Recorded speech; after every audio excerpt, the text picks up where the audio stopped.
RCB versus KKR మధ్య జరిగిన మొదటి ఐపీఎల్ మ్యాచ్లో కేకేఆర్పై ఆర్సీబీ 7 వికెట్ల తేడాతో ఘన విజయం సాధించింది. అయితే ఈ మ్యాచ్లో తొలుత బ్యాటింగ్ చేసిన కోల్కతా నైట్ రైడర్స్ నిర్ణీత 20 ఓవర్లలో 8 వికెట్లు నష్టపోయి 174 పరుగులు చేసింది. అనంతరం లక్ష్య ఛేదనలో బ్యాటింగ్ చేసిన ఆర్సీబీ జట్టు 16.2 ఓవర్లలో 3 వికెట్లు నష్టపోయి 177 పరుగులు చేసి లక్ష్యాన్ని ఛేదించి విజయాన్ని సాధించింది. ఐపీఎల్లో మొదటి విజయాన్ని సొంతం చేసుకున్న రాయల్ ఛాలెంజర్స్ బెంగళూరు.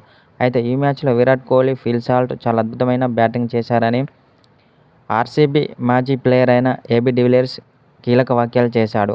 ముఖ్యంగా విరాట్ కోహ్లీ చాలా అద్భుతంగా ఆడాడని, అతని యొక్క బ్యాటింగ్పై ప్రశంసల వర్షం కురిపించాడు ఏబీ డివిలియర్స్.